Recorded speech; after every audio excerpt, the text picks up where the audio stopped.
আল্লাহর দরবারে গিয়ে বলবে, আয় আল্লাহ রাব্বুল আলামিন, তোমার হাবিবের পবিত্র রূহখানা আমি তো কবজ করেছি নিয়েছি, কিন্তু রাখার কোনো জায়গা পাইনি। ইল্লিন বলেছি আমার রাখার যোগ্যতা নাই। জান্নাত বলেছি আমি রাখতে পারবো না। আরশ কুরসি বলে দিয়েছি আমি রাখতে পারবো না। জিবরাইল মিকাইল বলে দিয়েছে আমি রাখতে পারবো না। আয় আল্লাহ গো, তুমি আমাকে বলে দাও তোমার হাবিব পাকের রূহ পাকে, দয়াল নবীজির রূহ মুবারককে আমি কোথায় রাখবো বলো? আমার আল্লাহ তখন বলবেন, এ মালিকুল মউত, আমার হাবিবের পবিত্র রূহ পাকে রাখার মতন কোনো যোগ্য জায়গা নাই। অতএব তুমি যেখান থেকে নিয়ে এসেছিলে সেই জায়গায় আবার ফেরত দিয়ে এসো। মালিকুল মউত আজরাইল আলাইহিস সালাম আমার দয়াল নবীজির রূহ মুবারককে আমার নবীর পবিত্র দেহের মধ্যে ফেরত দিলে। আপনারা ভাবছেন তাহলে নবীজি রূহ ছাড়া, জান ছাড়া নিথর লাশটা, ডেড বডিটা অনেক সময় ধরে তাহলে ছিল। এটা তো চিন্তা ভাবনা কেন, এত কোনো কাজ হলো, ইল্লিনে গেল, আরশে গেল, জান্নাতে গেল, কুরসিতে গেল, জিবরাইলের কাছে গেল, মিকাইলের কাছে গেল, এত জায়গায় গেল, তো অনেক টাইম লেগে গেল তো না। এর জন্য কোনো টাইম ফাইম লাগে না, এর জন্য কোনো টাইম লাগে না। এটা দুনিয়ার টাইম নয়। নবী মুস্তাফা সাল্লাল্লাহু আলাইহি ওয়াসাল্লাম মিরাজে গেছে, বাহ্যিক নবীজির হায়াতের 27 বছর কেটে গেছে। নবীজির আয়ু মোবারক ছিল 63 বছর, 63 বছর, আর আসল আয়ু ছিল 90 বছর। 27 বছর কেটেছে মিরাজে। অথচ নবী মিরাজ থেকে ঘুরে এসে দেখছে যে জায়গা থেকে গেছিলেন, উঁচু করে গেছিলেন, উঁচুর পানিটা গড়াচ্ছে। যে দরজাটা খুলে গিয়েছিলেন, বোরকাতের পিঠে আরোহণ করেছিলেন, চেপেছিলেন, সেই শিকলটা তখনও দুলছে। একবার জোরে এর হাকিকত বুঝতে পারবে? হ্যাঁ, তো সহজ না, খুব জ্ঞানী মানুষের কাছে যেতে হবে। কামেল মুর্শিদের কাছে গেলে মেরাজের হাকিকত মানুষ জ্ঞানী বড় লক্ষ্য করো কি আছে মানুষের কাছে, এ মানুষ জ্ঞানী বড়, এ মানুষ জ্ঞানী বড় লক্ষ্য করো কি আছে মানুষের কাছে, এ মানুষ জ্ঞানী বড়। জ্ঞান দিয়া নবী আমার দেখেছে বারবার, খোদা নিশি নিজের চোখে।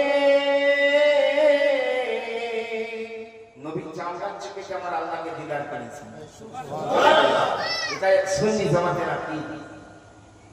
জ্ঞান দিয়া নবী আমার দেখেছে বারবার, খোদা নিশি নিজের চোখে।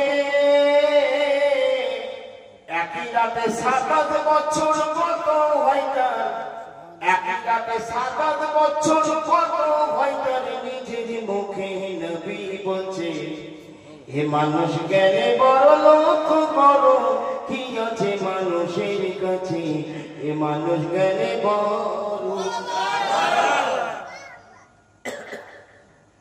ইমাম আবু হানিফা বলছে সাবা খোদা কেছে চোখে দেখেছে। খুব রাজে, খুব হাকিকতের আল্লাহ দর্শনীয় বস্তু, আল্লাহকে দেখাতে হবে, নাহলে জান্নাত থেকে আমরা দিদার পাবি কেমন? জি দেখেন, আল্লাহ জান্নাতে সবচেয়ে বড় নিয়ামত আল্লাহর দিদার। খাওয়া দাওয়া, আরাম, আয়েশ, হুর, গেলেমান, এগুলো বড় আরামের জিনিস নয়। বান্দাদের সবচেয়ে উত্তম নিয়ামত আল্লাহর দিদার। ইমাম আবু হানিফা সত্য করি নিজে বলছি, ইমাম আবু হানিফা আমি আল্লাহকে 100 বার দেখেছি। কোন বর্ণনা এসেছে উনি বলছে আমি 99 বার খাইছি। আমাদের মাযহাবের যিনি ইমাম আল্লাহ ইরাকের যার মাযহাব ইমাম আযম আবু হানিফা 5 লক্ষ হাদিসের হাফেজ ছিলেন। 5 লাখ হাদিসকে নিয়ে অ্যানালিসিস করি 12,90,000 ইসলামী বিধান বিশ্বের মানুষকে উপহার দিয়েছে। সারা জীবন উনি 60,000 বার কোরআন শরীফ খতম করেছেন। ইমাম আযম আবু হানিফা 5 ওয়াক্ত নামাজ পড়ার পরেও বাকি 300 রাকাত নফল নামাজ পড়তেন, তারপরে 500 রাকাত পড়তে লাগলেন, তারপর সারা রাত জেগে জেগে আল্লাহর ইবাদত করতে লাগলেন। ইমাম আযম আবু হানিফা জীবনে 55 বার হজ করেছেন। বুঝতে পেরেছেন? এত বড় বুজুর্গ তাই ইমাম আযম আবু হানিফা আমি আল্লাহকে দর্শন করেছি 99 বার। বাংলাদেশ শরীয়তের কাছে ইমাম আযম আবু হানিফা 100 বার খোদাকে দিদার করেছে। সুবহানাল্লাহ। কি করে সম্ভব তুমি আমি বুঝতে পারব না। এই হাদিসটা মানে ঝাল কোনোদিন যে খায়নি তাকে বোঝানো যাবে না। কোনোদিন পরিমাণ ঝাল খায়নি, লঙ্কার ঝাল কি গোলমরিচের ঝাল কোন প্রকার ঝাল আদার ঝাল কোনো কিছু ঝাল খায়নি। সে বলে ঝালটা কেমন বলে দেখবে তুমি তার সঙ্গে লঙ্কা চিবুচ্ছ, ওই খুদি লঙ্কা ধানি লঙ্কা মুখে দিয়ে চিবুচ্ছ পাগলের মধ্যে করছে কেন কোথাও বুঝতে পারবেন। যে দর্শন করেছে সে তার হাকিকাত জানে। বুঝিয়ে পড়া যাবে না, বুঝিয়ে পড়া যাবে না। আল্লাহ দিদারের ব্যাপারটা এরকম। নবী বলছেন যে রাআইতু রাব্বি ফি আহসানি সূরাতি, আমি আমার রবকে আমার আল্লাহকে সুন্দর সুরতে দেখেছি। জোরে বলুন সুবহানাল্লাহ। তারপর নবী কি বললেন? ফাকাফা ইয়াদাহু বাইনা সাদালি, আমার বুকের মাঝখানে আল্লাহ পাক তার হাত দুটো রাখলেন। জোরে বলুন সুবহানাল্লাহ। তিরমিজি শরীফে আছে, মিসকাত শরীফে আছে। মানে এই হাদিসগুলো না পড়লে কেউ নবী হতে পারবে না। একদম কোর্সে আমার ভাই বোনেরা যদি এরাও পড়েছে, পড়ে পরীক্ষা দিয়েছে। বুঝতে পারছেন? টাইগার পাস করতে গেলে, মুহাদ্দিস পাস করতে গেলে এই হাদিস পড়তে হবে। আমি সেই হাদিসের হাওয়ালা বাড়ি পানি দিচ্ছি, কোনো গাঁজা করি না। গোপন করছে আল্লাহ বলছেন, নবী বলছেন আল্লাহ পাক তার কুদরতি হাত দুটো আমার বুকে রাখলেন। আর হাতটা গরম না ঠান্ডা? নবী বলছেন ফাওয়াজাতু বারদাহা, বারদিন মানে ঠান্ডা। আমি সেই হাতের ঠান্ডাটা বুকের মধ্যে অনুভব করলাম। সুবহানাল্লাহ সুবহানাল্লাহ সুবহানাল্লাহ। তারপর নবী কি বলছেন? ফাআলিমতু মা ফিস সামাওয়াতি ওয়া মা ফিল আরদ। এই মুকাম্মাল নবী, এই ওয়াহাবি নবী, নবী মুস্তাফা পাক সুবহানার কথাকে ডিনাই করে দাও দেখি কত বড় হিকমত আছে তোমার। নবী পাকের পাক জবানের কথা ইনকার করে দাও দেখি কত বড় তোমার হিকমত আছে। নবী বলছেন ফাআলিমতু মা ফিস সামাওয়াতি ওয়া মা ফিল আরদ, সাত আসমানে আর সমস্ত জমিনে যা কিছু আছে আমি নবী সব জেনে ফেলেছি।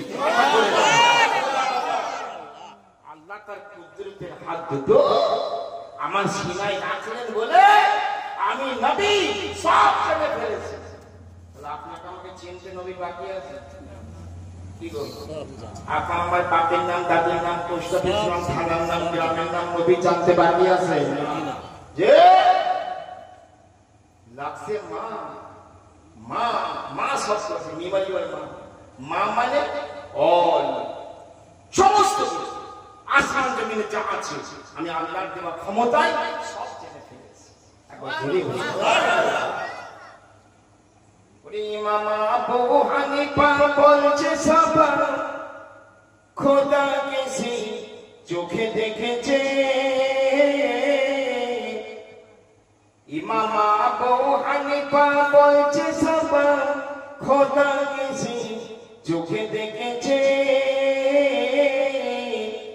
একবারও নয়, দুইবারও নয়, 99 বার দেখেছি। একবারও নয়, দুইবারও নয়, 99 বার দেখেছি। এ মানুষ জ্ঞানে বড়, লক্ষ বড় কি আছে মানুষের কাছে। এ মানুষ জ্ঞানে বড়। এই জন্য আল্লাহ বলছেন আল ইনসানু শিকি ওয়া রহস্য, আমি হচ্ছি মানুষের ভেদ রহস্য, মানুষ হচ্ছে আমার ভেদ রহস্য। এজন্য কামেল মুর্শিদ ধরে নবীর কাছে পৌঁছাতে হবে। নবীর দরবার পর্যন্ত গেলে তুমি খোদার দরবারে পৌঁছাতে পারবে। ইমাম আবু হানিফা বলছে সবার খোদাকে সে চোখে দেখেছে, একবারও নয় দুইবারও নয় 99 বার দেখেছে। এ মানুষ জ্ঞানে বড় লক্ষ্য করো কি আছে মানুষের কাছে, এ মানুষ জ্ঞানে বড়। জ্ঞানেতে রকেট তৈয়ার, ইঞ্জিনিয়ার সবই তো এই জ্ঞানে হয়েছে। জ্ঞানেতে রকেট তৈয়ার, কম্পিউটার সবই তো এই জ্ঞানে হয়েছে। হয়েছে জ্ঞানের অধীনে রেলের ইঞ্জিন, জ্ঞানের অধীনে রেলের ইঞ্জিন। আহা জুড়ে বলুন, হয়েছে জ্ঞানের অধীনে রেলের ইঞ্জিন, আর ট্রান্সমিটার সব মানুষ বানিয়েছে। এ মানুষ জ্ঞানে বড় লক্ষ্য করো কি আছে মানুষের কাছে, এ মানুষ জ্ঞানে বড়। একবার জোরে বলুন সুবহানাল্লাহ। তাহলে বোঝা গেল নবী মুস্তাফা সাল্লাল্লাহু আলাইহি ওয়াসাল্লাম তিনি আমার আল্লাহকে দেখেছেন। আর দ্বিতীয় কি জানা গেল, আসমান জমিনে যা কিছু আছে নবী আমার ছেলে ফেলেছেন। জি। 3 নম্বর কি জানা গেল, মালিকুল মউত নবীর রূহ পাককে নিয়ে কোথাও রাখতে পারেননি, সবাই না না করে দিয়েছে। আল্লাহর হুকুমে ফের নবী মুস্তাফার দেহ মোবারকে ফেরত দিয়ে দিয়েছে। সময় লাগেনি, সময় লাগেনি। কারণ এক রাতে 27 বছর গত হয়েছে, দুনিয়ার টাইম আখিরাতের টাইম এক। জিবরাইল আমিন নবীর গোলাম তো, যে জিবরাইল ফেরেশতা নবীর কদমে চুমা দিচ্ছে মিরাজ রাতে। সুবহানাল্লাহ বলেন। নবীর ঘুম ভাঙানোর জন্য, মিরাজের সুসংবাদ দেবে বলে নবী ঘুমাচ্ছিলেন উম্মে হানির ঘরে। আল্লাহ বলছে নবী মুস্তাফার কদমে চুমা দিয়ে ঘুম ভাঙাও। নবীর ঘুম ভেঙে গেলে গায়ে হাত দিয়ে তুললে বেয়াদবি হবে। তুমি নূরের ঠোঁট দিয়ে নবী মুস্তাফার নূরের কদমে চুমা দাও, নূরে নূরে টাচ হবে, নবী মুস্তাফার ঘুম ভাঙবে, তখন তুমি নবীকে মিরাজে আসার সুসংবাদ দেবে। এবার দেখেন, যে জিবরিল আমিন নবীর গোলাম, সে জিবরাইলের গতি পাওয়ার বেশি হবে না নবীর পাওয়ার বেশি হবে? আমি হাদিসের আলোকে জিবরাইলের পাওয়ারটা একটু বলবো আপনাদের সামনে। ফেরেশতা জিবরাইলের পাওয়ার কত, ফেরেশতা জিবরাইলের গতি কত। গতি মানে চলার যে গতি, মানে কোন 4 চাকা যায়, ওই মোটরসাইকেল যায়, একটা গতি থাকে। ট্রেন যায়, প্লেন যায়, এরোপ্লেন যায়, তার একটা গতি থাকে। জিবরাইল গতি থাকে। জিবরাইল থাকে প্রায় শোনেন সপ্তম আসমানের উপরে, 7 আসমানের উপরে একটা কুল গাছ আছে, বই। সেই কুল গাছের পাতাগুলো হাতির কানের মতন বড় বড়, নবীজি বলছেন। আর আজব ধরনের গাছ, গাছের ডগটা নিচের দিকে, গোড়াটা উপর দিকে, মূলটা উপর দিকে। মাটি মাটির বেলায় আল্লাহ তার কুদরতে রেখেছেন। বলুন সুবহানাল্লাহ। আচ্ছা, যে আল্লাহ চাঁদকে, সূর্যকে, সপ্তর্ষি মণ্ডল, গ্রহ তারা, নক্ষত্রকে বিনা সিঁড়িতে শূন্যে ভাসিয়ে রাখতে পারে, আল্লাহ সিদরাতুল মুনতাহা নামক গাছে রাখতে পারেন? পারেন। তো ওই গাছটা আজব ধরনের গাছ, উপর দিকে তার মূল আর নিচে থেকে তার ডগা। নিচে ওই গাছের মাঝখানে একটা নূরের কুরসি, চেয়ার লাগানো আছে। ওইটা হচ্ছে জিবরাইল ফেরেশতার আসন। নবী বলছেন ওই জায়গায় জিবরাইল ফেরেশতা থাকে সপ্তম আসমানের উপরে। বাবা মনে করবেন না যে আকাশ ফাঁকা, 7টা আকাশ আছে, এক একটা আসমানের ছাদও আছে, এক একটা ছাদে প্রবেশ করার দরজা আছে, প্রহরী আছে। যখন জিবরাইল আমিন বোররাকে চলে নবীকে নিয়েছেন, প্রথম আসমানে গেল, দরজার কাছে উপর থেকে একজন নবী জিজ্ঞাসা করছে, কে? বলে আমি জিবরাইলের সাথে কে? নবী মুহাম্মদ সাল্লাল্লাহু আলাইহি ওয়াসাল্লাম। বুখারী, সব বুখারী শরীফ কাছে হাদিস ছিল। বলে দরজা খুলে দাও। হ্যাঁ, দরজা খুলে দাও। উনি দরজা খুলে দিলেন, নবী প্রবেশ করলেন। সেই নবীর সঙ্গে দেখা হলো। এইভাবে 6টা আসমানের দরজা ভেদ করে নবী মেরাজে গেলেন।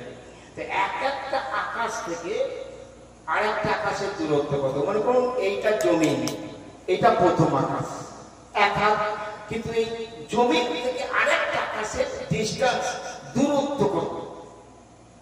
কোন বৈজ্ঞানিক বলতে পারেনি, কোন দার্শনিক বলতে পারেনি, কোন জ্যোতির্বিজ্ঞান বলতে পারে। নবী মুস্তাফা একটা ধারণা দিয়েছেন, আমার নবীজি একটা ধারণা দিয়েছেন। আল্লাহ নবী সাহাবারা আমার নবীকে প্রশ্ন করুন যে ইয়া রাসূলুল্লাহ ইয়া হাবিবাল্লাহ, একটা আকাশ থেকে আরেকটা আকাশের দূরত্ব কতখানি?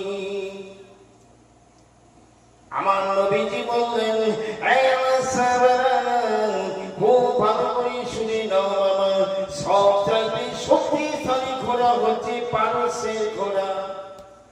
আরবিয়া ঘোড়া চাইতে শক্তিশালী, এদের গতি বেশি, ছুটতে পারে বেশি।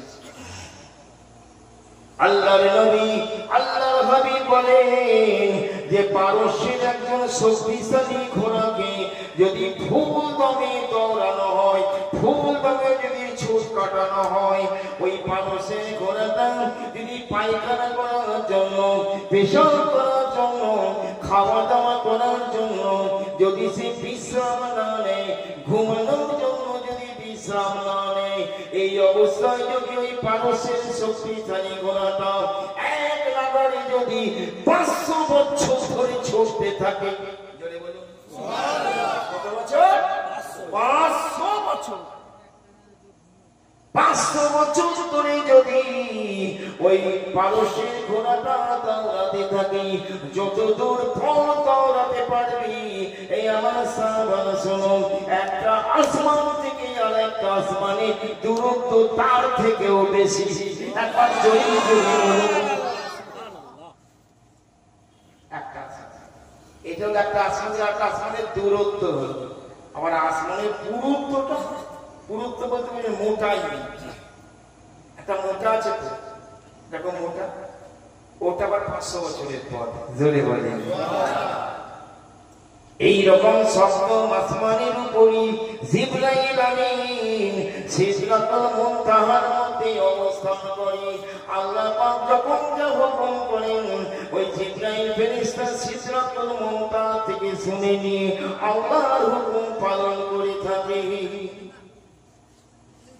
একবার আল্লাহ নবী, দয়ার নবীজি ওই জিবরাইল ফেরেশতাকে জিজ্ঞাসা করেছিল, ও জিবরাইল ফেরেশতা, তুমি বলো তোমার গতি তো বিশাল, তোমার তো দূর বলে কোনো কিছু নাই, তবে একটা খবর আমাকে বলো, তোমার জীবনীতে, তোমার লাইফে সবচেয়ে দ্রুত কাজ কবার করেছিলে? খুব তাড়াতাড়ি কাজ করেছিলে কবার? এইটা ভালো শোনার বিষয় আপনার, তাই আমার নবীর পাওয়ারটা বুঝতে পারবেন। জিবরাইল ফেরেশতা বলেছিল, ইয়া রাসূলুল্লাহ নবী গো, আমি আমার লাইফে, আমার জীবনেতে আমি 4 বার সবচাইতে দ্রুত কাজ করেছি। 4 বার। কবার? 4 বার।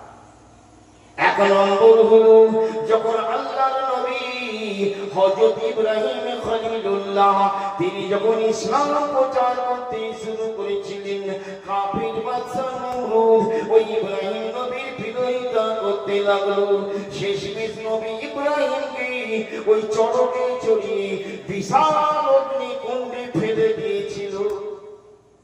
বিশাল অগ্নিকুণ্ডে ফেলেছিল, ফেলে দিয়েছিল।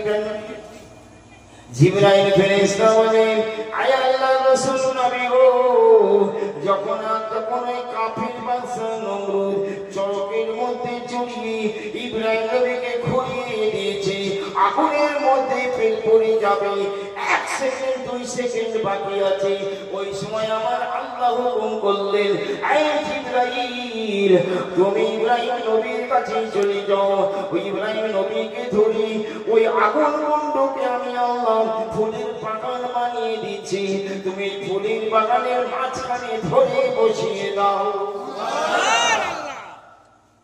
ইয়া রাসূলুল্লাহ আমি তখন সিদরাতুল মুনতাহাতে আছি আর ইব্রাহিম নবী চলক থেকে ছাড়া হয়ে গেছে একই তুই বলতে না বলতেই পড়ে যাবে আগুনে আল্লাহর হুকুমে ওই আগুনের কুণ্ডখানা ফুলের বাগান হয়ে গেল ইয়া রাসূলুল্লাহ আমি ওই এক সেকেন্ডের মধ্যে এই কোটি কোটি হাজার মাইল বছরের পথকে অতিক্রম করে আল্লাহর খলিল ইব্রাহিম নবীকে ধরি ওই ফুলের বাগানে বসিয়ে দিয়েছিলাম সুবহানাল্লাহ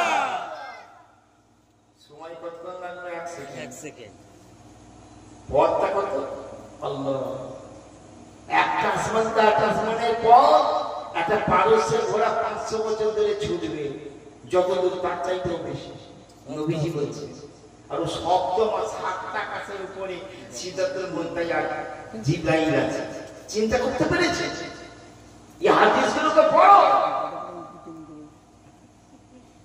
আমার আল্লাহ নবী বলেন এই ভাই জিবরাইল তুমি আর কখন দ্রুত কাজ করেছিলে বলো জিবরাইল বলে ইয়া রাসূলুল্লাহ ইয়া হাবিবাল্লাহ আরেকবার ইউসুফ নবীকে তার সৎ ভাইরা শত্রুতা করি ওই কুমার ভিতরে ফেলে দিয়েছিল ইউসুফ নবীকে যখন কুমার মধ্যে হাত থেকে ছেড়ে দিয়েছে নিচে পড়তে মাত্র 1 সেকেন্ড বাকি আছে আমি জিবরাইল তখনও সিদরাতুল মুনতাহায় বসে আছি আমার আল্লাহ আমাকে অর্ডার করলেন হুকুম করলেন এই জিবরাইল তুমি জলদি করে চলে যাও আমার পয়গম্বর আমার নবী ইউসুফকে ধরে ওই নিচে একটা পাথর আছে ওই গভীর কুয়ার ভিতরে ওই পাথরের মধ্যে সযত্নে বসিয়ে দাও হাত থেকে ছাড়া হয়ে গেছে ইট হাত থেকে ছাড়লে পড়তে কতক্ষণ লাগে 1 সেকেন্ড জিবরাইল ফেরেশতা ওই সময় কোটি কোটি মাইল বছরের পর অতিক্রম করে ইউসুফ নবীকে ধরে বসিয়ে আপনার আমার দয়াল নবী মায়ার নবীজি জিবরাইলকে আমার প্রশ্ন করলেন ও ভাই জিবরাইল আর কখন তুমি দ্রুত কাজ করেছিলে বলো দুটো তো হলো আর কখন জিবরাইল ফেরেশতা বলেন ইয়া রাসূলুল্লাহ নবী গো আল্লাহ পাক তার নবী পয়গম্বরদের পরীক্ষা নেন ইব্রাহিম খলিলুল্লাহর পরীক্ষা নিয়েছিলেন এবং ইসমাঈল নবীকে কুরবানি করার জন্য অর্ডার করেছিলেন ইসমাঈল নবী আলাইহিস সালামকে কুরবানির জায়গাতে শুইয়ে দেওয়া হয়েছে আর ইব্রাহিম নবীর হাতে ধারালো ছুরি আছে ওই ধারালো ছুরি ইসমাঈলের গলার মধ্যে বসিয়ে দিয়েছেন বিসমিল্লাহ বলে চালিয়ে দেবেন মাত্র 1 সেকেন্ড বাকি আছে ইয়া রাসূলুল্লাহ আমি তখনও সিদরাতুল মুনতাহায় বসে আছি সুবহানাল্লাহ আমার আল্লাহ অর্ডার করলেন এই জিবরাইল তুমি জলদি করে জান্নাত থেকে একটা দুম্বা নিয়ে চলে যাও তাড়াতাড়ি আমার ইসমাঈল জবিহুল্লাহকে ওই জায়গা থেকে হটিয়ে নিয়ে জান্নাতের দুম্বাটা বসিয়ে দাও শুইয়ে দাও যেন ইব্রাহিম নবীর ছুরিতে ইসমাঈল যেন জবাই না হয় জান্নাতের দুম্বাটা যেন জবাই হয়ে যায় সুবহানাল্লাহ ইয়া রাসূলুল্লাহ ওই 1 সেকেন্ডের মধ্যে আমি জান্নাত থেকে দুম্বা এনে ইসমাঈল নবীকে হটিয়ে দিয়ে ওই দুম্বাটা শুইয়ে দিয়েছি জোরে বলুন সুবহানাল্লাহ কবার হলো 3বার 4বার তো কাজ করেছেন আল্লাহর নবী আল্লাহর হাবিব বলে ও ভাই জিবরাইল তুমি আর কখন দ্রুত কাজ করেছিলে বলো জিবরাইল বলে ইয়া রাসূলুল্লাহ নবী গো আপনি যখন দিন ইসলাম প্রচারের জন্য উহুদের ময়দানে চলে গেলেন উহুদের ময়দানে গেলেন কাফেররা টার্গেট নিয়েছিল আপনাকে দুনিয়া থেকে তুলে দেবে, কাফেররা টার্গেট নিয়েছিল আপনাকে দুনিয়া থেকে সরিয়ে দেবে। ইয়া রাসূলুল্লাহ নবী গো, কাফেরদের আঘাতে আপনার পবিত্র তানওয়ার মোবারক শহীদ হয়ে গেল, রক্ত পার হয়ে গেছে, খুন মোবারক পার হয়ে গেছে, জমিনে পড়তে মাত্র 1 সেকেন্ড টাইম লাগবে। আমি তখন সিদরাতুল মুনতাহায় বসে আছি। আমার আল্লাহ বলেন, ও জিবরাইল, আমার প্রিয় নবী, আমার বন্ধুর রক্ত মোবারক যদি জমিনে পড়ে যায়, আমার গজবের দরিয়া উদ্বেলিত হয়ে যাবে, আমি আর সহ্য করতে পারবো না, জগৎবাসীর উপরই আমার গজব নাযিল হয়ে যাবে। তাই বলছি জিবরাইল, তুমি জলদি করে নবী পাকের ওই রক্ত মোবারকটা তুমি নূরের হাতে দিয়ে ধরে নাও। রক্ত বেরিয়ে গেছে, জমিনে পড়তে 1 সেকেন্ড লাগে। জিবরাইল আমিন বলছে, আমি ওই সময় এক আন, একে উর্দুতে বলে এক আন, মানে 1 সেকেন্ড, এতটা কাজ করেছেন, এত পথ অতিক্রম করেছেন, সময় লেগেছে 1 সেকেন্ড। বুঝতে পেরেছেন? তো জিবরাইল আমিন এসে নবী পাকের খুন মোবারক হাতে করে ধরে নিয়েছিলেন, জমিনে পড়তে দেননি। সুবহানাল্লাহ। ইয়া রাসূলুল্লাহ, আমি জিবরাইল জীবনে 4 বার দ্রুত কাজ করেছি। একবার জোরে সুবহানাল্লাহ। আমার বলার উদ্দেশ্য হলো, এত পথ পাড়ি দিয়েছে, সময় লেগেছে 1 সেকেন্ড। এই জন্য নবী মুস্তাফার দেহ মুবারক থেকে যখন রূহ মুবারক বার করা হলো, ইল্লিনের কাছে গেল, জিবরাইলের কাছে গেল, মিকাইলের কাছে গেল, আরশে গেল, কুরসিতে গেল, জান্নাতে গেল, আল্লাহর কাছে গেল, আল্লাহ বললেন যাও ফেরত এসো, সময় লেগেছে 1 সেকেন্ড। সুবহানাল্লাহ। জোরে বলো। নবী মুস্তাফা এখনো জিন্দা। সুবহানাল্লাহ। বুঝতে পেরেছেন? এখনো জিন্দা। সেই নবীকে মুর্দা বলতেন না। মুর্দা বললে ঈমান নয়, আপনি শেষ। আপনার নামাজ, আপনার রোজা, আপনার কলেমা, আপনার হজ, আপনার উমরা, আপনার তাসবিহ, আপনার কোরআন তেলাওয়াত, আপনার দান খয়রাত সব নবীকে মহব্বত করে, নবীকে ভালোবাসে, অন্তর দিয়ে নবীর দিওয়ানা হয়ে যান। একবার জোরে বলুন সুবহানাল্লাহ। নবী মুস্তাফার গুণ কত! মা আমিনা খাতুনের ঘরে নবী এলেন, ইসলামকে উজালা করলেন। অনেকে কি বলেন নবীর আম্মা আর নবীর আব্বা কাফের ছিল, নাউজুবিল্লাহ। ভালো করে শুনেন, রাসূলের আব্বা আব্দুল্লাহ আলাইহিস সালাম বড় ঈমানদার ছিলেন। মা আমিনা খাতুন ঈমানদার রমণী ছিলেন। সারা জীবন ঠাকুর পুজো, বুধ পুজো তো দূরের কথা, ওই পুজোয় অংশগ্রহণ করা তো দূরের কথা, পুজোর পোশাক পর্যন্ত সারা জীবন তারা গ্রহণ করেন। আল্লাহ তাওহীদের উপর, একত্ববাদের উপর কায়েম ছিলেন। আবার আব্দুল হক মুহাদ্দিস দেলবি, যার কথা প্রথম বলছিলাম, উনি মাদারিজুন নুবুওয়াত শরীফে হাদিসের রেফারেন্স দিয়ে লিখেছেন, রাসূল পাক সাল্লাল্লাহু আলাইহি ওয়াসাল্লাম যখন নবুয়তের প্রচার শুরু করলেন, 40 বছর বয়সের পর মা আমিনা খাতুনের কবর শরীফে গিয়ে, হযরত আব্দুল্লাহ কবর শরীফে গিয়ে তাদেরকে জিন্দা করে নিজ নামের কলেমা পড়িয়ে নিজের উম্মতে দাখিল করেছিলেন।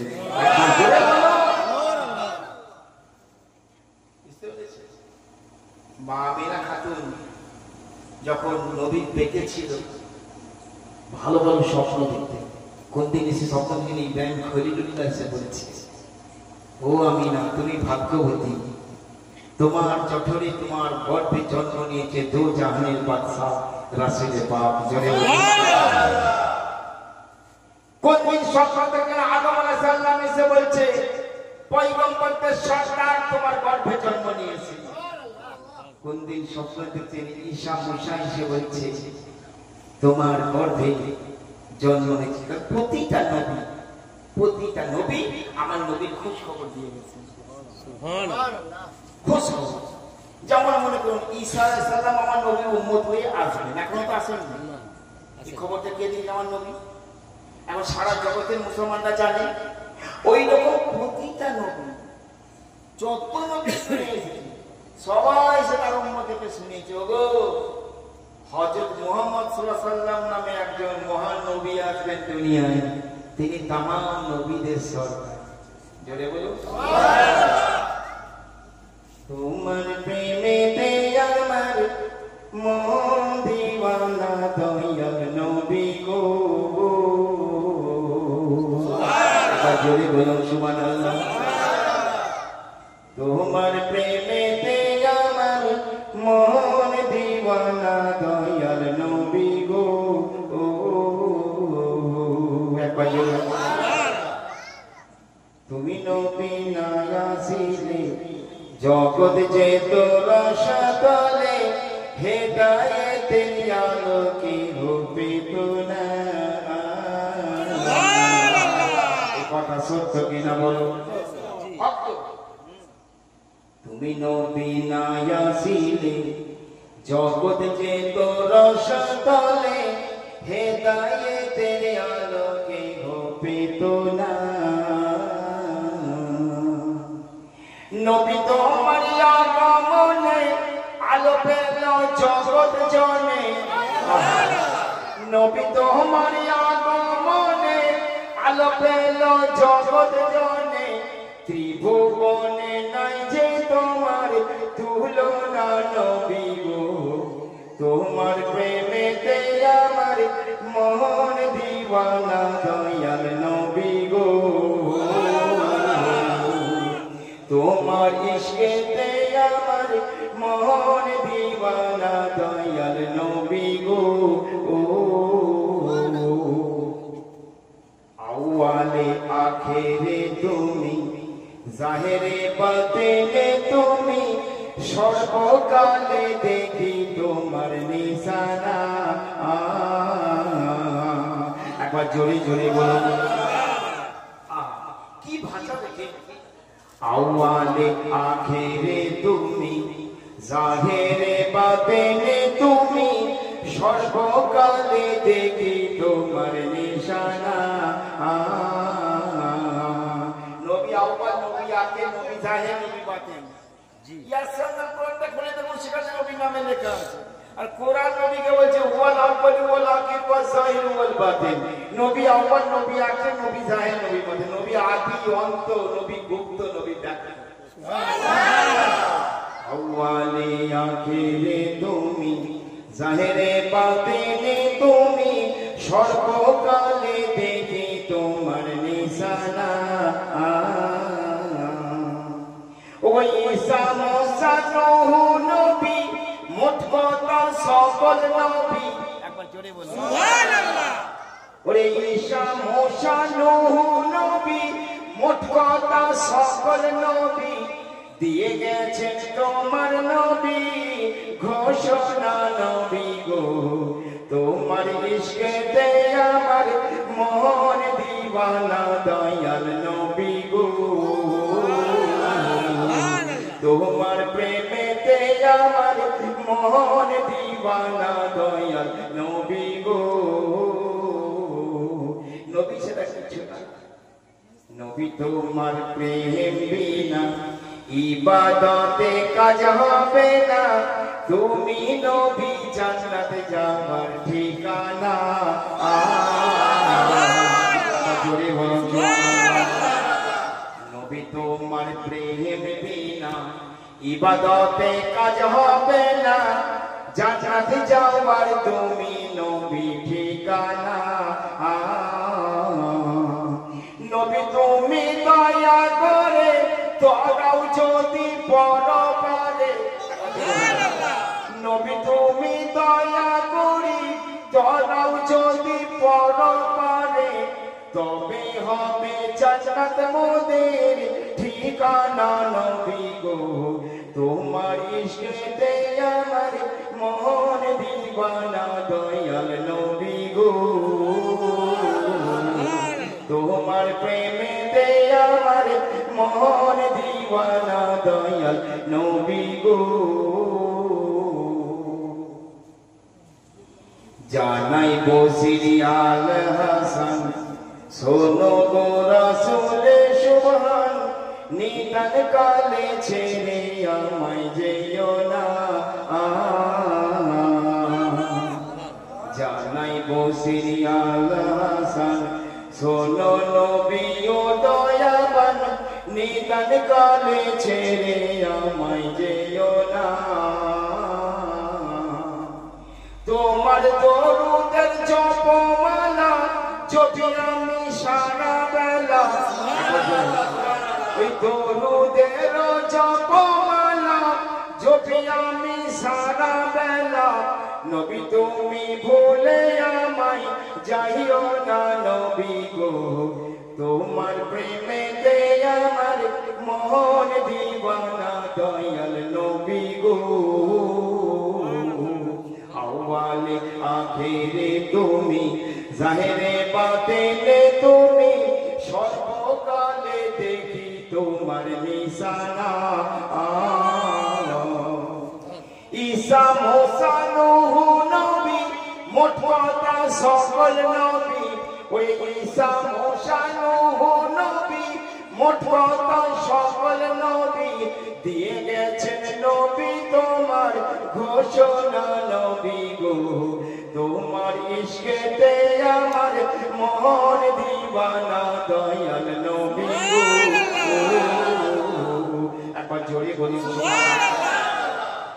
এই নবীকে মহব্বত করা আমাদের দরকার আছে না নাই জি নবী ছাড়া কি আমাদের পার পাবে এই গৌস কুতুব ওলি আউলিয়া সকলের দাম বেড়েছে নবী মুস্তাফার জন্য সুবহানাল্লাহ বুঝতে পেরেছেন আমরা গৌস পাকের এত দাম বলি খাজা পিয়ার এত দাম অমুকলির এত দাম অমুকলির এত দাম এর দাম কোথা থেকে পেল তারা মূল আমার রাসূলুল্লাহ মূল রাসূলুল্লাহ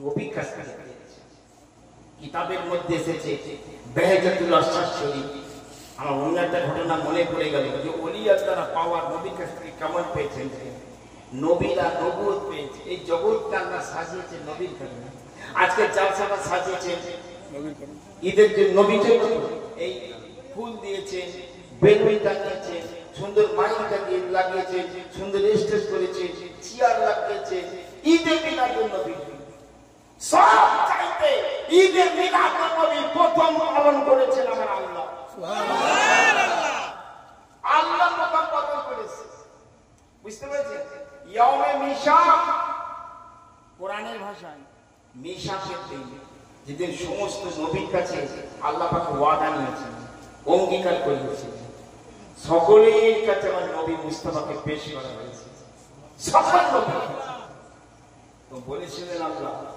যে আমার নবী দুনিয়ায় যাবে তোমরা প্রত্যেকে দুনিয়ায় গিয়ে আমার নবীর খবরটি জগৎবাসীকে শুনিয়ে দিও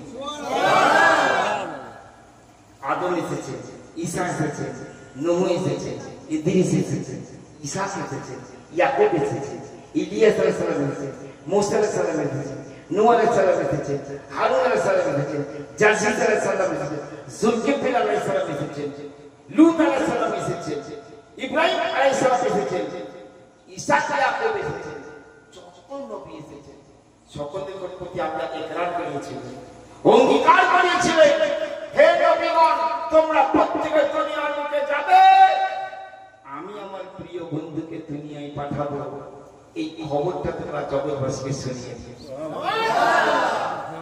নবী দুনিয়ায় আসার আগমনের খবরটাকেই বলে ঈদে মিলাদুন নবী তাহলে এটা সবচাইতে প্রথম পালন করেছেন আমার আল্লাহ করেছে আল্লাহ করেছে লাগাও ফতোয়া আল্লাহর উপর বেদাতের ফতোয়া লাগাও শিরকের ফতোয়া লাগাও আল্লাহ বলি লাগাও নবী প্রতি সোমবারে রোজা রাখতেন প্রতি সোমবার রোজা রাখতেন তো সাহাবারা জিজ্ঞাসা করলেন ইয়া রাসূলুল্লাহ প্রত্যেক সোমবারে আপনি রোজা রাখেন কেন কেন নবী বললেন এই সোমবার দিন আমি দুনিয়ায় এসেছি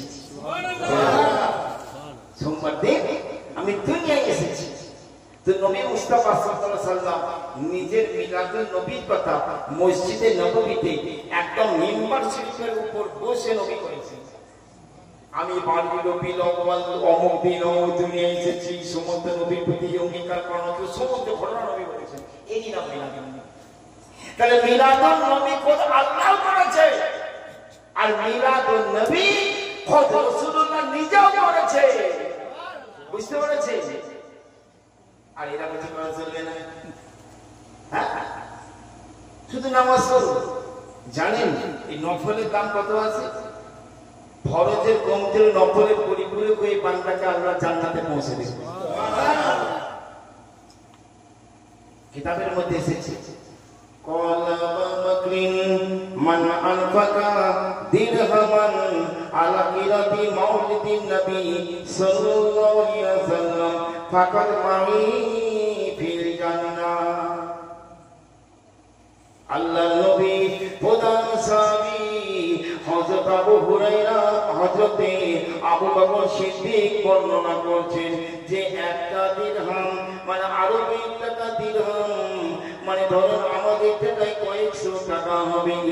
হযরত আবু বকর সিদ্দিক বলছেন যে একটা দিরহাম নবীজির মিলাদুন নবীর পারপাসে খরচা করবে, ফাকাদ মাহি ফিল জান্নাত, সে ব্যক্তি জান্নাতে আমার সঙ্গে বাস করবে।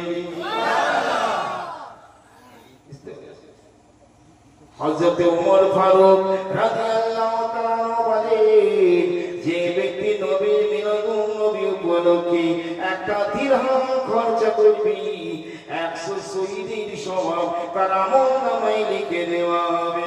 সুবহানাল্লাহ। আর আমাদের সব বন্ধ করে দাও, সব বন্ধ করে দাও। তাই বলছি বাবা, সাহাবাদের কাছ থেকে শিক্ষা নিন, নবীকে কেমন মহব্বত তারা করেছিল, নবীকে কেমন তারা ভালোবেসেছিল। সাহাবাদের দাম বেড়েছে নবী মুস্তাফার কারণেতে, আমার গৌস পাকের দাম বেড়েছে নবীজির মহব্বতের কারণেতে, খাজা গরি নওয়াজের দাম বেড়েছে আমার নবী মুস্তাফার কারণেতে। এই মেদিনীপুরে মুসলমান ভালো করে শোনো, পীরেদের পীর মিরেদের মীর শাহনশাহে বাগদাদ হুজুর গৌস পাক আব্দুল কাদের জিলানী রাহমাতুল্লাহ আলাইহি যখন তিনি আলেম পাস করে গেলেন, মাওলানা পাস করে গেলেন, বাবা বাগদাদের মসজিদে আমার গৌস পাক নামাজ পড়তে যেতেন, আর মুসল্লিরা বলতো হুজুর আপনি একটু ওয়াজ করুন। বড় পীরকে বলতো হুজুর একটু ওয়াজ করেন। আপনারা যদি বলেন যে বসি সাহেব ওয়াজ করলে একটু শুনবো, হিফজুর রহমান সাহেব ওয়াজ করলে একটু শুনবো, কি অমুক হুজুর একটু ওয়াজ করলে শুনবো, তাহলে গৌস পাকের ওয়াজ শোনার জন্য মানুষ বেকার আর হবে না? হবে জি। তো সব মানুষ বেকার, উনি ওয়াজ করতেন, মানুষের অনুরোধ তাও ওয়াজ করতেন। একদিন রাতের বেলা আমার গৌস পাক আব্দুল কাদের জিলানী উনি ঘুমিয়ে রয়েছেন বাবা, আর ঘুমিয়ে ঘুমিয়ে স্বপ্নের মধ্যে দেখছেন যে আপনার আমার দয়াল নবীজি এসে বলছেন, ও আব্দুল কাদের জিলানী তুমি ওয়াজ করো না কেন? তুই ওয়াজ করো না কেন? বলে ইয়া রাসূলুল্লাহ ইয়া হাবিবাল্লাহ হুজুর, আমি হচ্ছি ফারসি ভাষার মানুষ, আরবি ভাষায় ওয়াজ করতে আমার বড় দ্বিধা লাগে, বড় দ্বিধা লাগে। আল্লাহ নবী বললেন, এই আব্দুল কাদের জিলানী তুমি হাঁ করে জিভটা একবার বার করো। উনি জিভটা বার করলেন, আল্লাহ নবী আল্লাহর হাবিব 7 বার 7 ফোঁটা থুতু মুবারক আমার গৌস পাক বড় পীরের জিভের মধ্যে দিয়ে দিলে। সুবহানাল্লাহ। দিয়ে বলছে কাল থেকে তুমি আরবি ভাষায় ওয়াজ করবে। যাও। ঘুম ভেঙে গেল চটচট, সুন্দর খাওয়া, কি সুন্দর স্বপ্ন আমি দেখলাম, নবীজি 7 ফোঁটা থুতু মুবারক আমার মুখের মধ্যে দিলেন আর অর্ডার করলেন কাল থেকে তুমি আরবি ভাষায় ওয়াজ করবে। ভাবতে ভাবতে আমার বনে গেছে।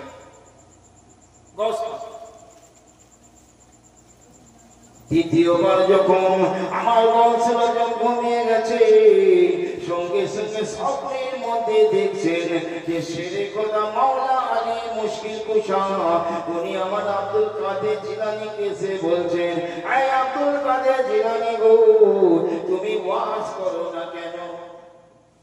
উনাকে সে উত্তর দিলেন, বলে হুজুর আমি আমার মাতৃভাষা হচ্ছে ফার্সি, আমি আরবি ভাষায় ওয়াজ করতে বড় সংকোচ বোধ করি। আমার মাওলাই বললেন, এই আব্দুল কাদের জিলানী তুমি হাঁ করে জিভটা একবার বের করো। আমার বসবাক জিভ বার করলেন, শেরে খোদা মাওলা আলী 1 2 3 4 করে 6 ফোঁটা থুতু মুবারক আমার বসবাকের জিভের মধ্যে দিয়ে দিলেন। দিয়ে বললেন, আব্দুল কাদের জিলানী আগামীকাল থেকে তুমি আরবি ভাষায় ওয়াজ করবে। ঘুম ভেঙে গেল। পরদিন যখন তিনি ফজরের নামাজ পড়তে গেছেন বাগদাদের জুমা মসজিদে, নামাজ পড়তে গিয়ে আমার বসবাক বলছেন, আজকে আমি ওয়াজ করব। মানুষ শুনতে সব আনন্দে আত্মহত। এতদিন হুজুরকে আমরা মানে এত সেজেছি, এত অনুরোধ করেছি, রিকোয়েস্ট করেছি, হুজুর ওয়াজ করেননি, আজকে নিজে মুখে বলছেন ওয়াজ করবো। তো বসবাক ওয়াজ শুনতে মানুষ সব ওয়াজ শুনে পাগল হয়ে বুঝতে পেরেছেন? মানে প্রতি সপ্তাহে উনি ওয়াজ করছেন, প্রতি সপ্তাহে। তো মসজিদে যেদিন যেদিন উনি ওয়াজ করবেন, এত লোক, তখন তো একটা লোক সংখ্যা ছিল না, তা সত্ত্বেও মসজিদের 3 ধারণার জায়গা নেই। শেষ পর্যন্ত ওয়াজের মজলিসকে মসজিদ থেকে বের করে ফাঁকা না। কিতাবের মধ্যে এসেছে 1.5 লাখ 2 লাখ 2.5 লাখ পর্যন্ত লোক আমার বসবাকের মজলিসে হাজির হয়েছে। তখনকার দিনে মাইক ছিল না, বাবা মাইক ছিল না, এই মুখে তিনি ওয়াজ শুরু করতেন। আর এমনই তার কারামাত, আল্লাহ পাক এমনই পাওয়া হযরত গাউসে পাক আব্দুল কাদের জিলানীকে দিয়েছিলেন। তিনি মুখে ওয়াজ করতে, সামনে বসে থাকা মানুষগুলো যতটা আওয়াজে ওয়াজ শুনতে পেতেন, 1 লক্ষ 1.5 লক্ষ মানুষের পিছনে 1.5 কিলোমিটার দূরে যারা বসে থাকতো তারা একই আওয়াজে ওয়াজ শুনতে পেতেন। বুঝতে পেরেছেন? ये पावर क्या दिए अल्लाह, देने वाला अल्लाह, किंतु उसीला রাসূলুল্লাহ। বুঝতে পেরেছেন? এইজন্য নবী বলেছেন, আনা কাসিমুন আল্লাহু ইউতি, আল্লাহ দেন, বন্টন করি আমি। সুবহানাল্লাহ। আল্লাহ সব কিছু নবীর দরবারে দেন। বুঝতে পেরেছেন? এইজন্য নবীকে মুখতার বলা হয়। এমন নবী কোথায় পাবি, জানাই রে তুলনা। নবীর প্রেমে সারা জাহান গড়লেন রাব্বানা, নাই রে তুলনা। এমন নবী কোথায় পাবি, জানাই রে তুলনা। খুব ভালো করে শুনে, নবীর প্রেমে যদি শোনেন তো দিল রোশন হবে ইনশাআল্লাহ। দেখো যত নবী আদম হতে আসিলেন গো এই জগতে, দেখো যত নবী আদম হতে আসিলেন গো এই জগতে, তুলনা নাই মোর নবীর সাথে, তুলনা নাই মোর নবীর সাথে, কোরআনের বর্ণনা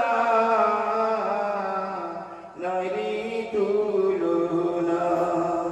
এমন নবী কোথায় রে পাবি, জানাই রে তুলনা। দেখো দেখো আকাশের মেয়ে ছায়া করে আর বৃক্ষ এসে সেজদা করে।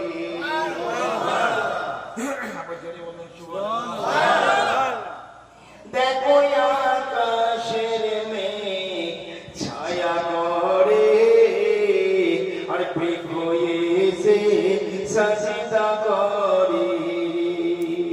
আর পাথরে কাপড় কালেমা পড়ে আজবি ঘটনা নইরি তুলনা। এমন নবী কোথায় পাবি যার নইরি তুলনা। নবীজি কেমন? আল্লাহু আকবার। ওরে গায়েবে জানে ওয়ালা নবী হাজির নাজির দয়াল নবী। একবার জোরে বলো মুখ তারাই কুল নূরের নবী বিশ্বাস হারা হইও না নইরি তুলনা। এমন নবী কোথায় পাবি জানাই তুলনা। কজরে বলুন নবী সামনে পিছন সমান দেখে সারা জাহানের খবর রাখে। কজরে বলুন নবী সামনে পিছন সমান দেখে আমি কি বর্ণনা করব মুখে। সারা জাহানের খবর রাখে নবীর ঘোষণা নইরি তুলনা। এমন নবী কোথায় পাবি জানাই তুলনা। তাই বসেছি কই কাদরে চলো রে নবী তোরি কি তোরে। বসেছি কই কাদরে চলো রে নবী তোরি কি তোরে। ভয় হবে না রোজ হাসরে ভয় হবে না রোজ হাসরে মুক্তি দিবে নিরাপদা নইরি তুলনা। এমন নবী কোথায় পাবি জান নইরি তুলনা। জোরে বলো বাবা এই নবীকে সাহাবারা চিনল, গাছ পাথর চিনল, হরিণী চিনল, আবু জেহেল উতবা ওলীর সাহেবা আমার নবীকে চিনতে জানতে বুঝতে পারল না। নবী দুইজন মেয়ে, মোট নবীর চারটি মেয়ে বাবা।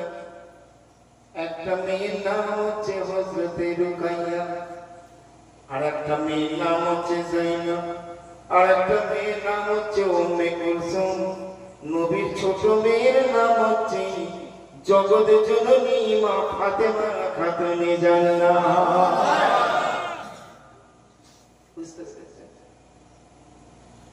নবীর মেয়ে রুকাইয়া আর যায়নব এই দুইজনকার বিয়ে হয়েছিল আবু লাহাবের দুই বেটার সাথে। দুই বেটা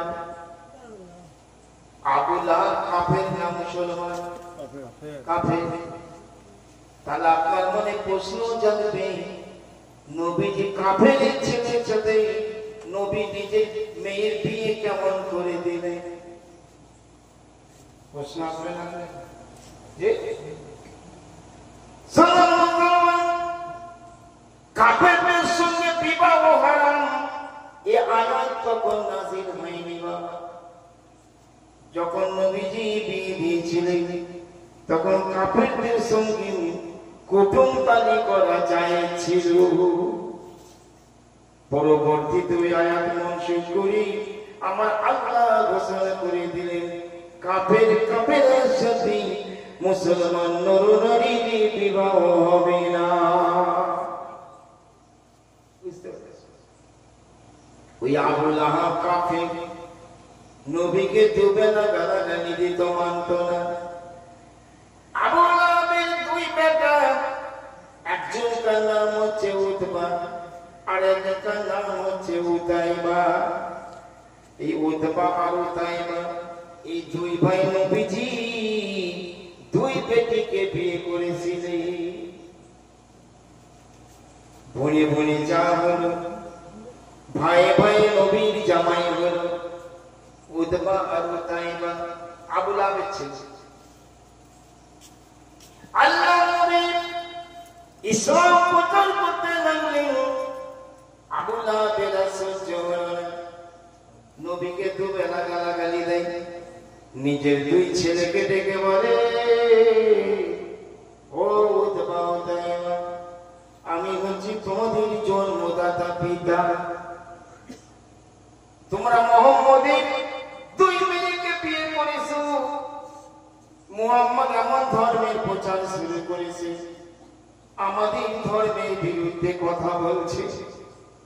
অতএব তোমরা দুই ভাই নবীর দুই বেটিকে তালাক দিয়ে দাও। নবীর মেয়ের সঙ্গে তোমাদের ঘর কন্যা করা চলবে না, সংসার করা চলবে না, তালাক দাও। কাফের দুই ধরনের হয়, একজন কাফের হয় নরমপন্থী, কাফের ঈমান আনে না কিন্তু নরমপন্থী। আরেকজন কাফের হয় চরমপন্থী, ইসলামের বিরুদ্ধে, নবীর বিরুদ্ধে, কোরআনের বিরুদ্ধে কথাবার্তা বলে। এমন চরমপন্থী বিধর্মী কাফের আছে না নাই? আবার এমনও কাফের আছে ইসলাম ধর্ম কবুল করেনি কিন্তু মুসলমানদের সঙ্গে তার ভালো ব্যবহার, ইসলামের বিরুদ্ধে সে কটু কথা বলে না, অশ্লীল কথা বলে না, এমনও বিধর্মী আছে। আবু লাহাবের দুই বেটা উতবা আর উতাইবা। উতবা হলো চরমপন্থী, ইসলামের বিরুদ্ধে, নবীর বিরুদ্ধে অশ্লীল কথা বলনেওয়ালা। আর উতাইবা হচ্ছে নরমপন্থী, যে ইসলাম কবুল করেনি সত্য কথা, কিন্তু আমার নবীর বিরুদ্ধে কোনোদিন কিছু বলে নাই। বুঝতে পেরেছি? কিন্তু বাপ চাপ সৃষ্টি করেছে, পিতা বাবা চাপ সৃষ্টি করেছে, মুহাম্মাদের দুই মেয়েকে তোমরা তালাক দিয়ে দাও। এই কথা শুনে আবু লাহাবের বড় বেটা, ছোট বেটা উতাইবা নবীর দরবারে চলে গেল, মানে শ্বশুরের কাছে। নবী শ্বশুর নবীজিকে গিয়ে বলে, হুজুর আমি বড় টেনশনে পড়ে গেছি হুজুর। বলে কি হলো বাবা তোমার? বলে আমার বাবা আবু লাহাব পেশার সৃষ্টি করেছি যে মুহাম্মাদের মেয়েদের তালাক দিয়ে দাও, তা না হলে আমি তোমাদের তেজ্য পুত্র করে দেব, সম্পত্তি থেকে তোমাদেরকে বঞ্চিত করে দেব। কি করব হুজুর আপনি বলেন? আমি বড় দুটানায় পড়ে গেছি। নবীর সঙ্গে আলোচনা করতে গেছি, খুব ভালো করে বুঝবেন হাদিস, একদম পিওর হাদিস, মুসলিম শরীফে তিরমিজি, আরো দিগার তারিখের কিতাবে আছে। নবী বললেন, বাবা উতাইবা, তোমার বাবা যখন চাপ সৃষ্টি করছে আমার মেয়েকে তালাক দেওয়ার জন্য, তুমি যেটা ভালো বোঝো করো, আমি তালাক দিতেও বলবো না আর বারণ করবো। তুমি যেটা ভালো বুঝবে করো, তোমার বিবেক বুদ্ধি নিয়ে যেটা করবে করবে। উতাইবা বাড়ি চলে গেল। উতাইবা বাড়ি চলে গিয়ে বাপের সামনে দাঁড়িয়েছে। কোথায় গিয়েছিলি বল? বলে আমি মুহাম্মদ সাল্লাল্লাহু আলাইহি ওয়াসাল্লামের দরবারে গিয়েছিলাম। বলে কি জন্য? বলে বাবা গো, তুমি তো চাপ সৃষ্টি করেছো, মুহাম্মাদের বেটিকে তালাক দিতে হবে। কি করব না করব আমি খুঁজে পাচ্ছি না। তাই মুহাম্মাদের সঙ্গে একটু শ্বশুরের সঙ্গে আলোচনা করতে গিয়েছিলাম। বলে কোনো কথা হবে না, তালাক দাও। নবীর মেয়ে নবীর বেটির কাছে উতাইবা চলে গেল। বিবিকে ডেকে বলে, বিবি দুঃখ করো না, কষ্ট করো না, আমি তোমার বাবার কাছে নবীর কাছে গিয়েছিলাম, তার সঙ্গে আলোচনা করেছি, পাপ চাপ সৃষ্টি করছি, তোমাকে তালাক দিয়ে দিতে হবে। তোমাকে তালাক দিচ্ছি মনে করো না, তুমি বাবার বাড়িতে চলে যাও। উতাইবা সত্যি করে তালাক দিয়ে দিল নবীর মেয়ে, কিন্তু আফসোসের সাথে, কষ্টের সাথে, দুঃখের সাথে, অনুতাপের সাথে তালাক। এদিকে আবুলাহেবের বড় বেটা নাম হচ্ছে তার উতবা, সে হচ্ছে ঠিক দ্বিতীয় তার বাপের মতো। নবীজির সাথে গালাগালি করতে লাগলো, যত ছোট বড় কথা, যত অশ্লীল ভাষা আমার নবীর সাথে বলে বলি নবীর বেটিকে তালাক দিয়ে দিল। নবীর 2 মিনিট নবীর বাড়িতে চলে এলো, বাবার বাড়িতে, বাবার বাড়িতে উতাইবার বিবি বলে, আমার আব্বা জান উতাইবা আমাকে তালাক দিয়েছি, কিন্তু খুব মনস্তাপের সঙ্গে দিয়েছে, অনুতাপের সাথে দিয়েছে, খুবই কষ্টের সাথে আমাকে তালাক দিয়েছে। আব্বা জান গো, তোমার সম্পর্কে সে কোনো অশ্লীল ভাষা ব্যবহার করে নাই।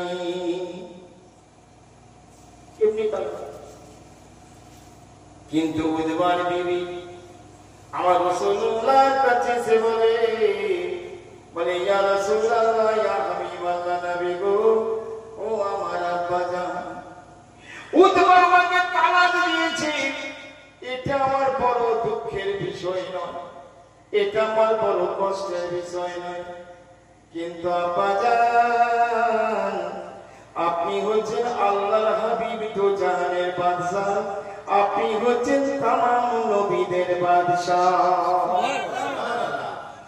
আব্বা জান উতবা আমাকে তালাক দিয়েছে, আপনার সম্পর্কে কটু কথা বলেছে, অশ্লীল ভাষা বলেছে, আপনার সঙ্গে বড় অযথা অকথা কথা বলেছি বলে আমাকে তালাক দিয়ে পাঠিয়ে দিয়েছি। আমার মনে বড় কষ্ট লেগেছে। আল্লাহর নবী, আল্লাহর হাবিব মেয়ের কথা শুনে বড় দুঃখ করলেন। উতবার প্রতি বড় দুঃখ হলো, নবীজি এত ব্যথা পেলেন, রহমতের নবী, দয়ার নবী আমার, করুণার মূর্ত প্রতীক নবী আমার, দুটো হাত তুলে আল্লাহর কাছে দোয়া করে দিলেন, আয় আল্লাহ রব্বুল আলামিন গো, এই পৃথিবীর জমিনে তোমার হিংস্র জীব জন্তুর অভাব নাই, এই পৃথিবীর জমিনেতে তোমার অজস্র হিংস্র পশু আছে, জন্তু জানোয়ার আছে, তুমি যে কোনো একটা হিংস্র জন্তুকে ওই উতবার জন্য বরাদ্দ করে দাও। জোরে বলুন আমিন। নবীর দোয়া কি বিফলে যাবে? যাবে।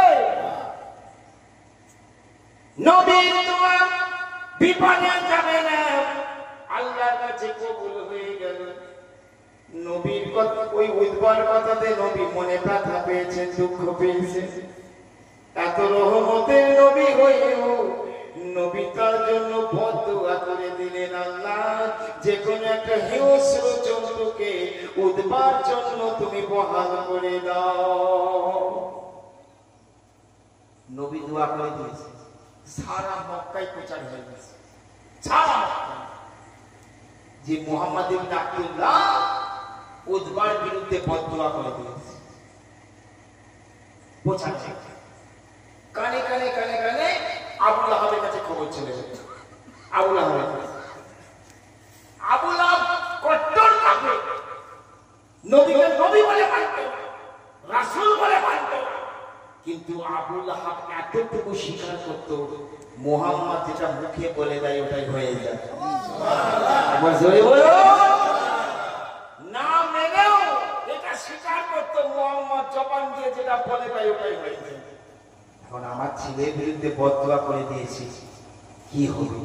আমার ছেলে তো ব্যবসায়ী মানুষ, বাণিজ্য করা মানুষ, দেশ বিদেশে মাল আমদানি রপ্তানি করে, খেজুর খোরমা এইসব আমদানি রপ্তানি করে, সোনা চৌহরা ব্যবসা ছিল বিশাল, করোড় রুপিয়ার মালিক। কি হবে? ওই ভাই বিরুদ্ধে তো মোহাম্মদের বদদোয়া হয়ে গেছে। অনেকদিন ওর আমি ঘরে রেখেছি, কিন্তু ব্যবসায়ী ছেলেকে কতদিন ঘরে রাখা যায়? পাঠাতে হবে ব্যবসায়ী। ও সঙ্গী সাথী 30 জন, কেতাবের মধ্যে আছে 30 জন লোক, 30 জন সঙ্গী সাথীকে ডেকে চাপলা। আমার আপনাকে বলি, এই 30 জন ব্যক্তি আমার বেটায়া উদ্বাকে তোমাদের সঙ্গে ব্যবসায় বাড়াচ্ছে। কোথাও আমার উদ্বাকে একা একা ছাড়বে না, একা একা কোথাও যেতে দেবে না। বরং যেখানে রাত হবে তাঁবু খাটিয়ে রাত কাটাবে। কিনারায় আমার বেটা উদ্বাকে তোমরা শোয়াবে না, মাঝখানে শুয়ে দুই দিকে তোমরা শুয়ে থাকবে। হেফাজতের সাথে আমার উদ্বাকে রাখবে। এই বলে পানির চোখে ফিরে নিজের ব্যথাকে পাঠিয়ে দিল। আবুল আহাবের কথা অনুযায়ী ওই 30 জন সঙ্গী সাথী উদ্বাকে নিজের কাছে কাছে রাখে, একা একা যেতে দেয় না, একা একা কোথায় ছাড়ে না। যেখানে রাত হয়ে যায় তাঁবু খাটিয়ে উদ্বাকে মাঝখানে রেখে এদিকে 10-15 জন, ওদিকে 10-15 জন শুয়ে থাকে। অনেক দূর চলে গেছে, রাত অন্ধকার হয়ে গেছে। রাত্রিটা এখানে কাটাতে হবে একটা ফাঁকা ময়দানে। তাঁবু খাটিয়েছে তারা, তাঁবু কাটিয়ে উদ্বাকে মাঝখানে শুইয়েছে।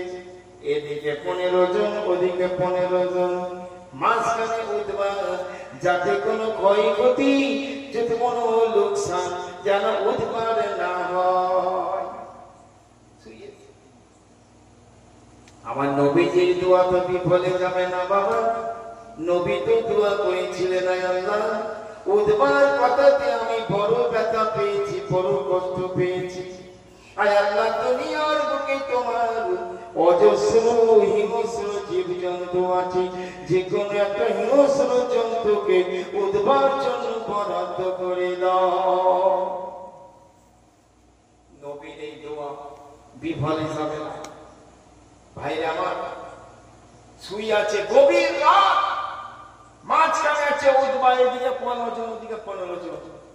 পাহাড়ের কিনারা থেকে না হিংস্র বাঘ চলে। বাঘ এসে কি করছে? প্রথম লোকটা যে শুয়ে আছে নাকের কাছে মুখ নিয়ে গিয়ে শুনছে,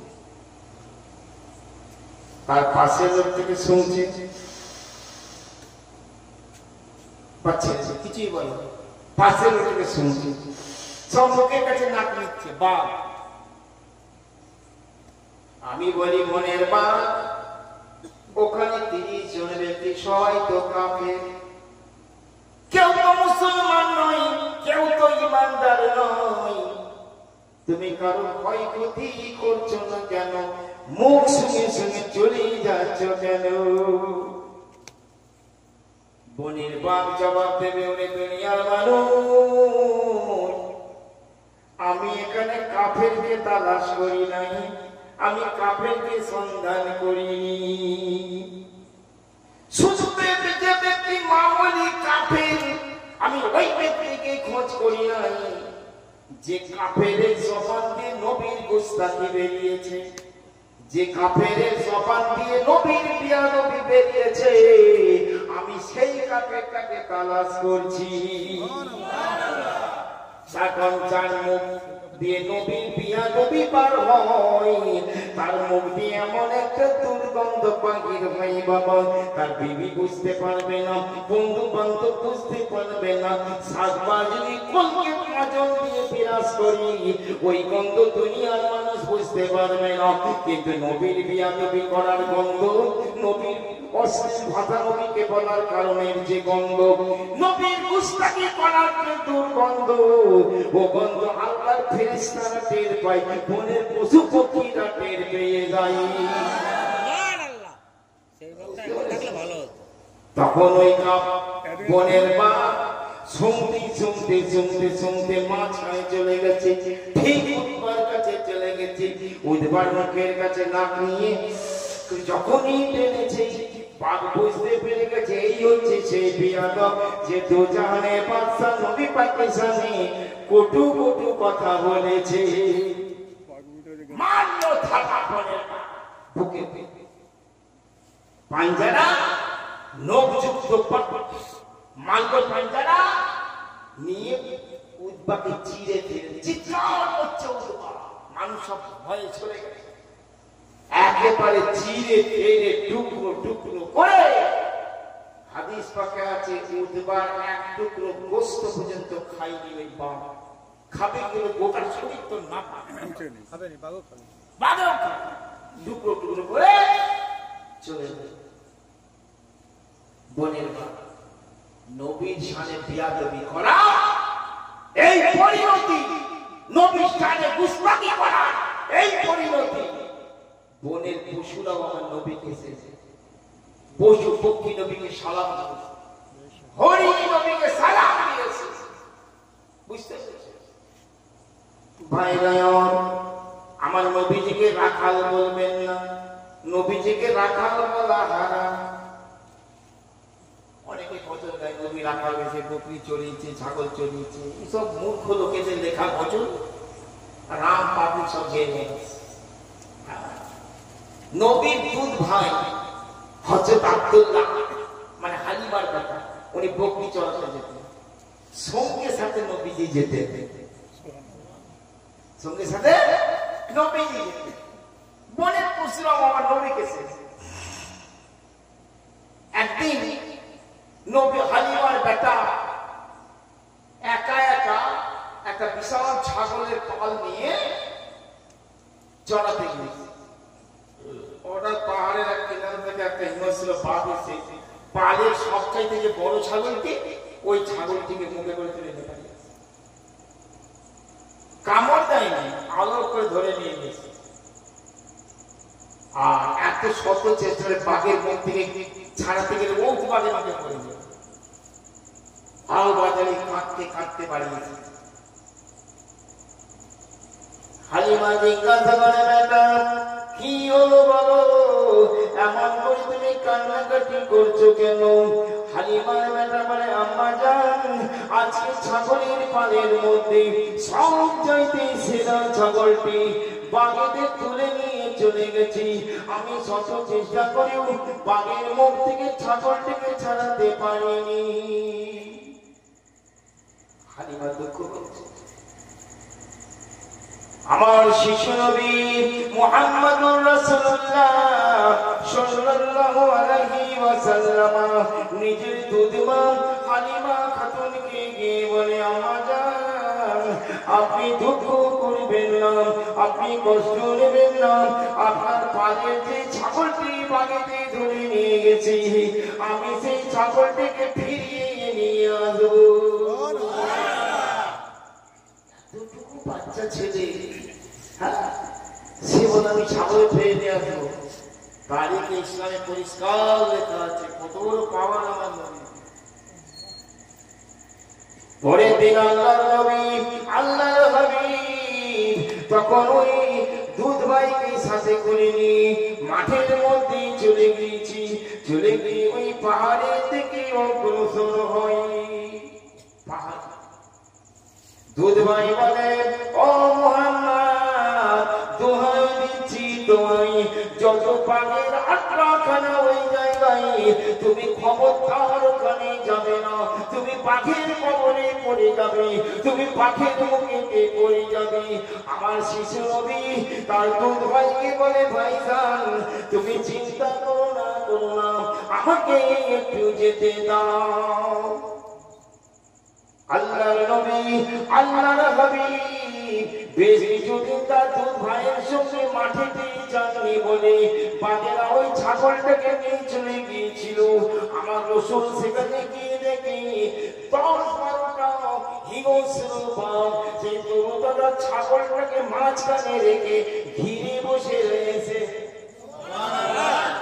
ছাগলটা কেউ ছাগলটাকে খায়নি, কেউ ছাগলটাকে কামড়ও দেয়নি, খায়নি, আঘাত করেনি কিছু। নবী বলছেন, আমার দুধমার ছাগল তোমরা নিয়ে এসছো কেন? নবী পশু পক্ষীর সঙ্গে কথা বলতে পারতেন। জোরে বলুন না সুবহানাল্লাহ। এটা সমস্ত উলামারা এই ব্যাপারে ঐক্যমত। যেমন সুলাইমান নবী পশু পাখির সঙ্গে কথা বলতেন, আমার নবীও পশু পাখির সঙ্গে কথা বলতেন, মৌমাছির সঙ্গে কথা বলেছেন, কীট পতঙ্গের সঙ্গে কথা বলেছেন। কোরআনে আছে পিঁপড়ে কথা বলেছে, সুলাইমান নবী 3 মাইল দূর থেকে শুনে তার সৈন্যদেরকে সতর্ক করেছে। এটা নবীদের পাওয়ার, পাওয়ার কারণে আল্লাহ তরফ থেকে দেওয়া পাওয়ার, বুঝতে পেরেছে তো? নবী মুস্তাফা সাল্লাল্লাহু তাআলা আলাইহি ওয়াসাল্লাম সে বনের বাগাদেরকে গিয়ে বলছে, কি ব্যাপার তোর ছাগলটাকে ধরে এনেছে? বনের বাগেরা আল্লাহর কাছে দোয়া করে, আয় আল্লাহ রাব্বুল আলামিন আমাদের জবান খুলে দাও, তোমার হাবিবের সঙ্গে দুটো কথা বলি। বনের বাগেরা মানুষের মতন জবান নিয়ে আমার নবীজিকে বলতে লাগলো, বলে ইয়া রাসূলুল্লাহ, ইয়া হাবিবাল্লাহ, নবী গো, আপনি যখন আপনার দুধ ভাইয়ের সঙ্গে বকরি চড়ানোর নাম করি, ভেড়া চড়ানোর নাম করি, যখন আপনি পাহাড়ের কিনারায় আছেন, এই মাঠের এখানে আছেন, আমরা এখানে বসে বসে আপনার নূরের চেহারাটা দর্শন করে আনন্দ পাই। ইয়া রাসূলুল্লাহ, বেশ কিছুদিন হলো আপনি আর মাঠেতে আসেননি, আপনার বিচ্ছেদ জ্বালাই, আপনার বিরহ জ্বালাই আমরা বড় কষ্ট পাচ্ছি। আমরা নিজেদের মধ্যে মিটিং করে নিলাম, যদি কোনো ছাগলকে আমরা বন্দী করে রেখে দিই, ওই ছাগলের সন্তানে যদি নবী মুহাম্মদ একবার আসি, ওই সুযোগেতেই নবী মুহাম্মদের নুরানি চেহারাখানা আরেকবার দেখে ধন্য হয়ে যাব।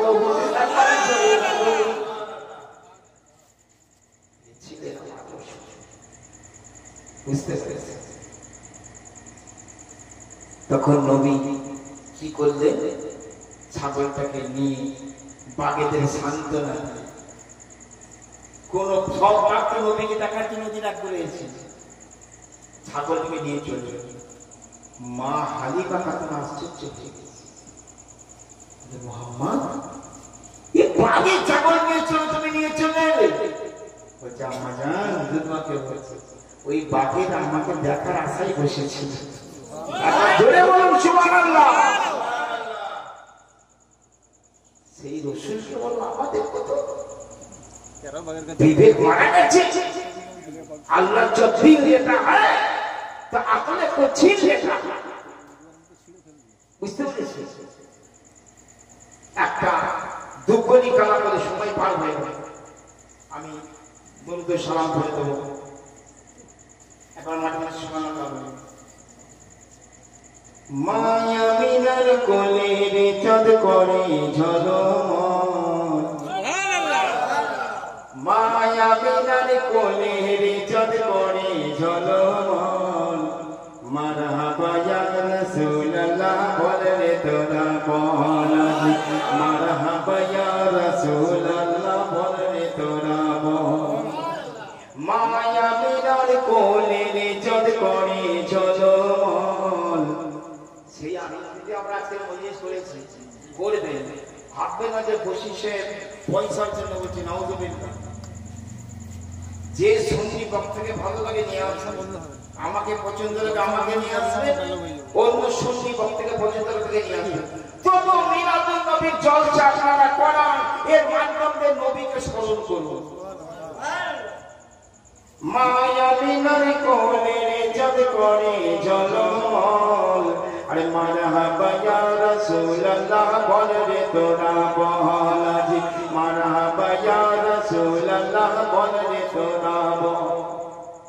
ওই 12ই রবিউল আউয়ালে এলেন নবী ধরার কোলে, 12ই রবিউল আউয়ালে এলেন নবী ধরার কোলে।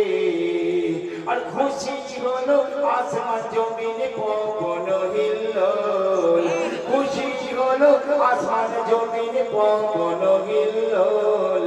মারহাবা ইয়া রাসূলুল্লাহ বল রে তোরা বল, আজি মারহাবা ইয়া রাসূলুল্লাহ বল রে তোরা বল। একবার জোরে বলুন।